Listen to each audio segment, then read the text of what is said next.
Buenas tardes, President Castro, to you, the Cuban government, and the Cuban people. Thank you for the welcome that you've extended to me, to my family, and to my delegation. For more than half a century, the sight of a U.S. president here in Havana would have been unimaginable. But this is a new day. Es un nuevo día between our two countries.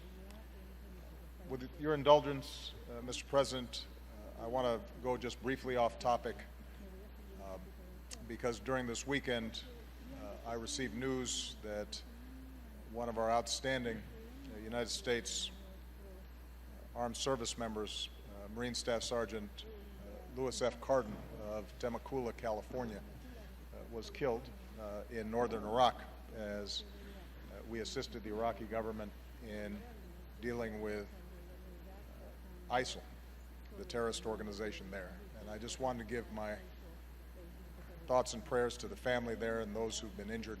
It's a reminder that even as we embark on this historic visit, there are U.S. armed service members who are sacrificing each and every day on behalf of our freedom and our safety. So I'm grateful to them. And my wife Michelle and I have brought our daughters. And by the way, they don't always want to go with us. They're teenagers now. They have friends at home and they have things to do, but they wanted to come to Cuba because they understood and we wanted to show them the beauty of Cuba and its people. We were moved by the Cubans who received us yesterday, smiling and waving as we drove in from the airport. We were grateful for the opportunity to experience old Havana and some excellent Cuban food. Our visit to the cathedral was a reminder of the values that we share, the deep faith that sustains so many Cubans and Americans, and it also gave me an opportunity to express my gratitude to Cardinal Ortega, who, along with His Holiness Pope Francis, did so much to support the improved relations between our governments. This morning, I was honored to pay tribute to Jose Marti, not only his role in Cuban independence, but the profound words that he wrote and spoke in support of liberty and freedom everywhere. I bring with me the greetings and the friendship of the American people. In fact, I'm joined on this trip by nearly 40 members of Congress, Democrats and Republicans. This is the largest such delegation of my presidency, and it indicates the excitement and interest in America about the process that we've undertaken. These members of Congress recognize that our new relationship with the Cuban people is in the interest of both nations. I'm also joined by some of America's top business leaders and entrepreneurs because we're ready to pursue more commercial ties which create jobs and opportunity for Cubans and Americans alike. And I'm especially pleased that I'm joined on this trip by so many Cuban Americans. For them and for the more than 2 million proud Cuban Americans across the United States, this is a moment filled with great emotion. Ever since we made it easier to travel between our countries, more Cuban Americans are coming home. And for many, this is a time of new hope for the future. So, President Castro, I want to thank you for the courtesy and the spirit of openness that you've shown during our talks. At our meeting in Panama last year, you said that we're willing to discuss every issue and everything's on the table. So with your understanding, my statement will be a little longer than usual. President Castro always jokes with me about how long Castro brother speeches can be, but I'm going to actually go a little longer than you probably today, with your indulgence. We have a half a century of work to catch up on. Our growing engagement with Cuba is guided by one overarching goal: advancing the mutual interest of our two countries, including improving the lives of our people, both Cubans and Americans. That's why I'm here. I've said consistently, after more than 5 very difficult decades, the relationship between our governments will not be transformed overnight. We continue, as President Castro indicated, to have some very serious differences, including on democracy and human rights. And President Castro and I have had very frank and candid conversations on these subjects. The United States recognizes progress that Cuba has made as a nation, its enormous achievements in education and in healthcare. And perhaps most importantly, I affirm that Cuba's destiny will not be decided by the United States or any other nation. Cuba is sovereign and rightly has great pride, and the future of Cuba will be decided by Cubans, not by anybody else. At the same time, as we do wherever we go around the world, I made it clear that the United States will continue to speak up on behalf of democracy, including the right of the Cuban people to decide their own future. We'll speak out on behalf of universal human rights, including freedom of speech and assembly and religion. Indeed, I look forward to meeting with and hearing from Cuban civil society leaders tomorrow. But, as you heard, President Castro has also addressed what he views as shortcomings in the United States around basic needs for people and poverty and inequality and race relations. And we welcome that constructive dialogue as well, because we believe that when we share our deepest beliefs and ideas with an attitude of mutual respect, that we can both learn and make the lives of our people better. Now, part of normalizing relations means that we discuss these differences directly. So I'm very pleased that we've agreed to hold our next U.S.-Cuba human rights dialogue here in Havana this year. And both of our countries will welcome visits by independent United Nations experts as we combat human trafficking, which we agree is a profound violation of human rights. Even as we discuss these differences, we share a belief that we can continue to make progress in those areas that we have in common. President Castro, you said in Panama that we might disagree on something today on which we would agree tomorrow.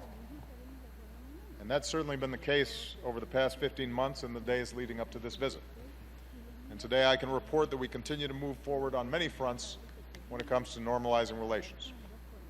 We're moving ahead with more opportunities for Americans to travel to Cuba and interact with the Cuban people. Over the past year, the number of Americans coming here has surged. Last week, we gave approval for individual Americans to come here for educational travel. U.S. airlines will begin direct commercial flights this year. With last week's port security announcement, we've removed the last major hurdle to resuming cruises and ferry service, all of which will mean even more Americans visiting Cuba in the years ahead and appreciating the incredible history and culture of the Cuban people. We're moving ahead with more trade.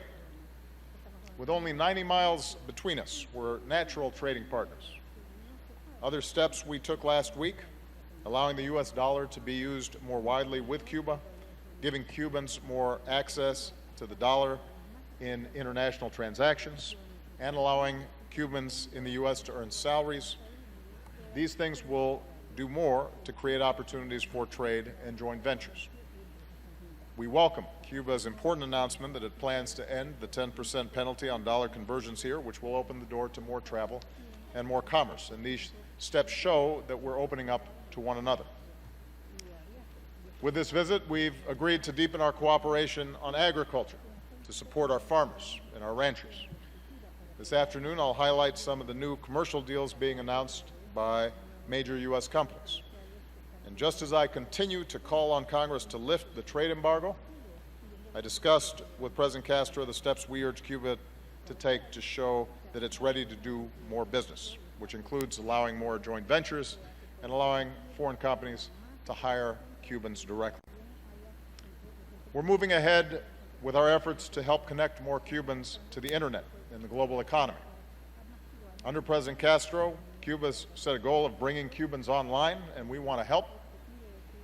At this afternoon's entrepreneurship event, I'll discuss additional steps we're taking to help more Cubans learn innovate, and do business online, because in the 21st century, countries cannot be successful unless their citizens have access to the internet. We're moving ahead with more educational exchanges. Thanks to the generous support of the Cuban American community, I can announce that my 100,000 Strong in the Americas initiative will offer new opportunities for university students to study abroad, more Americans at Cuban schools and more Cubans at U.S. schools. And going forward, educational grants and scholarships will be available to Cuban students. And in partnership with the Cuban government, we'll offer more English language training for Cuban teachers, both in Cuba and online. Even as Cubans prepare for the arrival of the Rolling Stones, we're moving ahead with more events and exchanges that bring Cubans and Americans together as well. We all look forward to tomorrow's matchup between the Tampa Bay Rays and the Cuban national team. More broadly, we're moving ahead with partnerships in health, science, and the environment. Just as Cubans and American medical teams have worked together in Haiti against cholera and in West Africa against Ebola, and I want to give a special commendation to Cuban doctors who volunteered and took on some very tough assignments to save lives in West Africa in partnership with us and other nations. We very much appreciate the work that they did. Our medical professionals will now collaborate in new areas, preventing the spread of viruses like Zika and leading new research into cancer vaccines. Our governments will also work together to protect the beautiful waters of this region that we share. And as two countries threatened by climate change, I believe we can work together to protect communities and our low-lying coasts. And we're inviting Cuba to join us and our Caribbean and Central American partners at this spring's Regional Energy Summit in Washington. And finally, we're moving ahead with our closer cooperation on regional security. We're working to deepen our law enforcement coordination, especially against narco-traffickers that threaten both of our peoples. I want to thank President Castro and the Cuban government for hosting peace talks between the Colombian government and the FARC, and we remain optimistic that Colombians can achieve a lasting and just peace.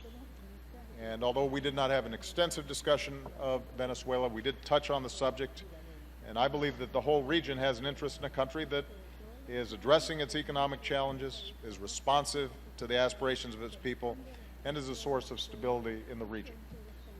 That is, I believe, an interest that we should all share. So again, President Castro, I want to thank you for welcoming me. I think it's fair to say that the United States and Cuba are now engaged across more areas than any time during my lifetime. And with every passing day, more Americans are coming to Cuba, more U.S. businesses and schools and faith groups are working to forge new partnerships with the Cuban people. More Cubans are benefiting from the opportunities that this travel and trade bring. As you indicated, the road ahead will not be easy. Fortunately, we don't have to swim with sharks in order to achieve the goals that you and I have set forth. As you say here in Cuba, echar para delante. Despite the difficulties, we will continue to move forward. We're focused on the future, and I'm absolutely confident that if we stay on this course, we can deliver a better and brighter future for both the Cuban people and the American people. So, muchas gracias. Thank you very much. Pasamos ahora a una breve sesión de preguntas y respuestas. Ruego a los periodistas identificarse y hacer uso de los micrófonos ubicados en la sala.